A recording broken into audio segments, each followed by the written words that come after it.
We're going to be talking about the fundamental types of particles that exist. We've learned about protons and neutrons and electrons. It turns out that electrons are one of those fundamental particles, but protons and neutrons aren't. And to get a sense of all of these particles, let's take a look at the standard model of particle physics, or the recipe book of reality.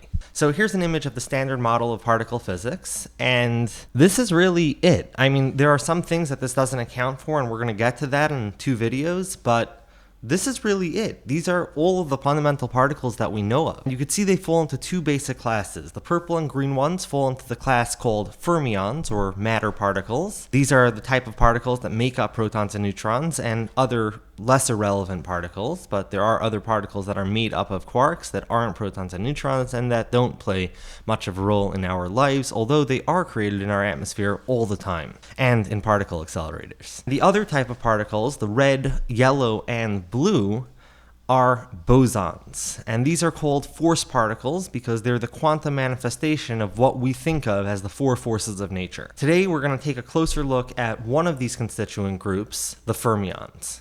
We're going to get to the bosons in the next video. Today we're going to look just at this purple group labeled quarks and the green group labeled leptons. Fermions are broken up into these 2 groups.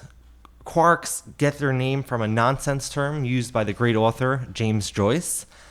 I don't know why quark was picked, and as far as I can tell, all the physicists who teach this don't know either, because they keep on just saying this, that it was named by the nonsense term by James Joyce without any further explanation. Lepton, on the other hand, is more intuitive. Lepton means light, and leptons get their name from how small the first known leptons were.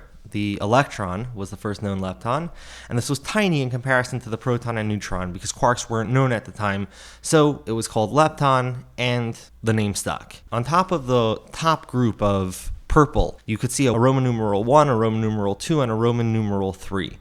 These are for the 3 generations or the 3 families of particles. I'm going to go with families. All of the particles that we've learned of so far are accounted for by just 3 of these fermions, and all of them are in family 1. Fermion family 1, you could see top, it includes the up quark, then the down quark, then the electron, and then the electron neutrino. And the first 3 of these, the up quark, down quark, and electron, are what matter is made of. The up quark and down quark combine to make protons and neutrons, and the electron is the electron that we know whizzing around the proton and neutron. How do up quarks and down quarks come together to make protons and neutrons? So you'll notice in the upper left of the box for the up quark or the down quark or the electron, there's a label called charge, and for the up quark that's 2/3, for the down quark that's -1/3, and for the electron that's -1. So the way that we make an atom neutral is the protons are made up of 2 up quarks and a down quark. That's 2/3 plus 2/3, that's 4/3 minus 1/3 for the down quark charge, and suddenly you have a +1 charge, that's a proton. A neutron, which is neutral, is made up of 2 down quarks, 2 minus 1/3 charges, which makes -2/3, and then an up quark, which is +2/3, which brings the net charge for a neutron to 0. The +1 charge from the proton is knocked out by the -1 charge of the electron. And there's nothing fundamental about these charges that give it the number 1 as a fundamental objective unit.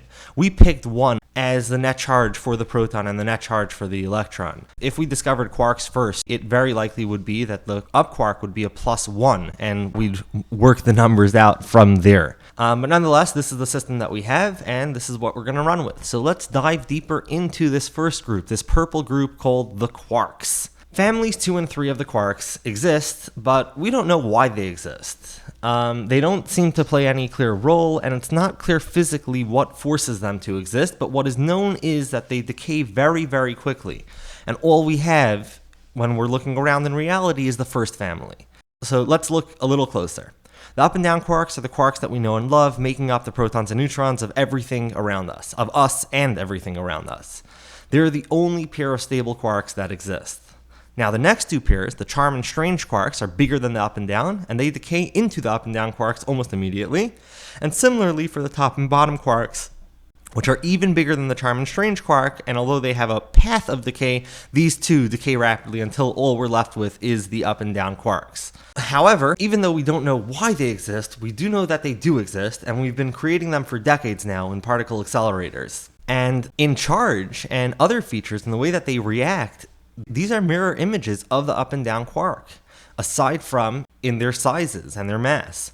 Just like the up quark with its plus 2/3 charge, the charm and top quarks have a plus 2/3 charge. Similarly, just as the down quark has a minus 1/3 charge, so too the strange and bottom quarks have a minus 1/3 charge. And we see something similar with the next group of fermions that we're going to look at, namely the leptons. And the leptons are that group at the bottom in the green. The electron and the electron neutrino, those first two, top and bottom, form a pair of very low mass particles, and they have a charge that is for the electron -1 and for the electron neutrino 0.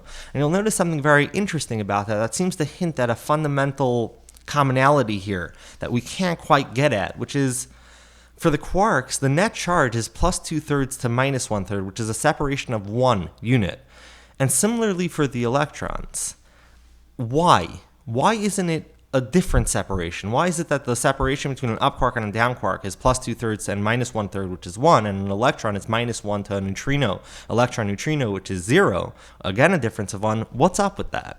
Regardless of what's up with that, the story of these generations and these families is similar to the quarks. Again, a story of size and decay. The only stable forms of leptons are the electron and the electron neutrino. Moving to the right, we have much heavier particles with the same charges, and which decay into the electron and the electron neutrino. So the second group is the muon and the muon neutrino. These decay in roughly 2/millionths of a second. The muon is roughly 200 times the size of an electron, and that's about the 10th of the mass of a proton. And the muon neutrino, though, remains fairly tiny. It doesn't scale up in this way.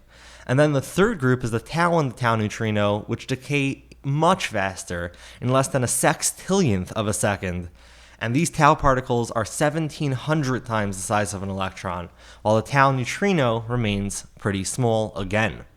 So we now have a pretty good idea of what the fermions are.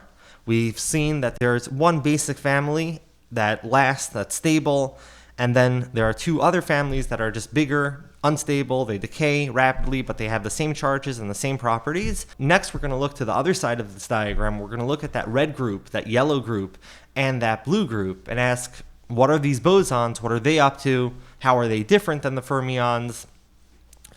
And until next time, when we get to bosons.